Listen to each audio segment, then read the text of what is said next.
Maybe you can talk a little bit about how we've developed and how we plan to develop that section on tech sector. Sure. Well, one of the ways is by hearing the testimonials from the people who have come here, have started a business, and have succeeded. I think there are a lot of success stories, as you mentioned, already in Bloomington, but we want to let people know that there's room for more. Right. We've got the infrastructure in place for a lot more tech success.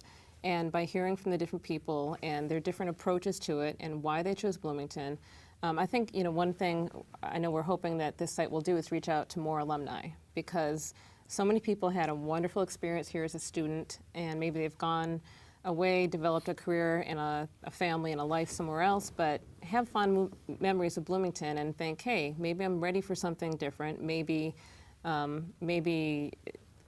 just want a community where I can start something which is a community that would be affordable, that has the infrastructure in place, which is familiar to me, and has everything I need to succeed. That's what we're hoping that this site will help showcase. Right.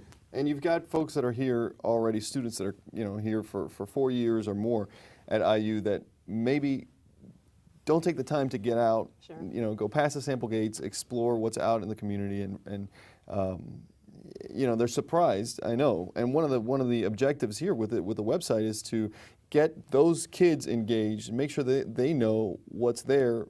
And if they do decide to leave, sometime in the future when we make contact again, they'll know already what's happening in our community, and they'll be enticed to maybe come back and either start a family, start a business, find a job, that sort of thing. So I think that that's also an important aspect to what we're trying to accomplish, with the site. And it's also showcasing, we talked a lot about amenities already. Showcasing, one thing we haven't talked about, the training center, the police, public safety training center. Mm-hmm. And the CVB has been a huge partner in helping us begin, and we're just at the early stages, promoting the state-of-the-art facility that we have that really does not exist anywhere in Indiana. There's nothing like it. None of our competition has it, and again, it just makes, that's the type of thing we do. You talk about that. We're working with you and your police officers to go after these training events, because they're the experts on what the content of that event needs to be. So we go out in the community and find those people that are experts in something. If they're in an organization, association, or on a board, how can we get your group to come here and have their meeting here?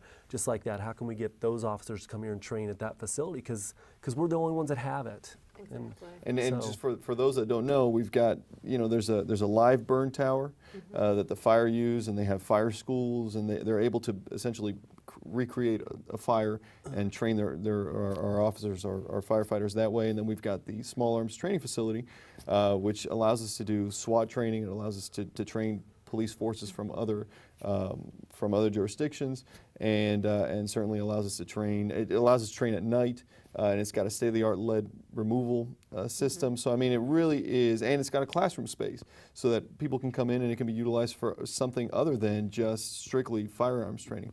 I mean, I think that this is an incredible asset to have in the community, and we'll certainly be working together in the future to make sure we're positioning that as, hey, if you're in Indiana, if you're in the Midwest and you need a place to come and train, here's a place to do it, and we've got the facility for you. And not a lot of communities, certainly not a lot of communities our size, can boast that way, and so we're very excited about that. Maria, talk a little bit about how we are planning on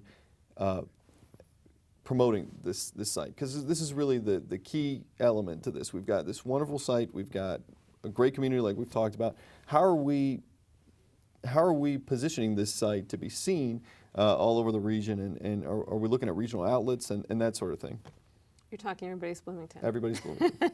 As opposed to the Public Safety Training Center. Right.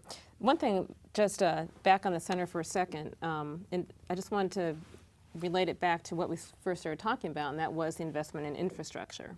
And that is something that the city is investing in. That piece of infrastructure allows our own safety personnel to be all the better trained, which provides even better safety for the community and for the visitors, and then carries to the next step, which you mentioned, obviously, the positioning of that for other communities to come here and train and make their communities safer also. So it's got that very multi-layered piece to it. And that center is something we will feature on the Everybody's Bloomington site, obviously. And to get the word out about that site, we are really using the web, first of all, that we feel we're twittering or tweeting. We're utilizing all the tools available, Facebook and email and YouTube. Absolutely. But beyond that, and I think those are really our core ways to get the message out to the intended audiences that we've got. But beyond that, we'll be looking at some regional advertising in some publications that Mike will be able to help us out with. We'll be looking at some very strong communications with IU alumni publications and in their organizations. So we'll be doing a lot of different things. Again, as you mentioned, it's something that will continue to grow over time. And Mike and the CVB staff have been just phenomenal in helping us. I mean, that's really what you do. It's your expertise. It's helping us piece together the right messaging and promotional materials and identifying targets that we can go after to help promote all this stuff that we're doing. So that's very, very much appreciated. I want to repeat the two websites just so that folks that are out there and want to check them out and see what's on there. We've got the Convention and Visitors Bureau site, which is www.visitbloomington.com, and then of course we've got Everybody's Bloomington, which is www.everybody'sbloomington.com. Well, unfortunately, that's all the time we have, so we're going to have to stop here. But I want to thank our guests, City Deputy Mayor Maria Heslin.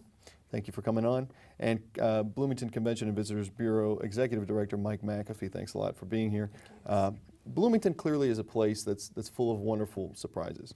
And ensuring that all of that is promoted around the region takes really a multifaceted approach. And in this segment, we've explored the roles that some of the people and organizations in the city play in making that happen.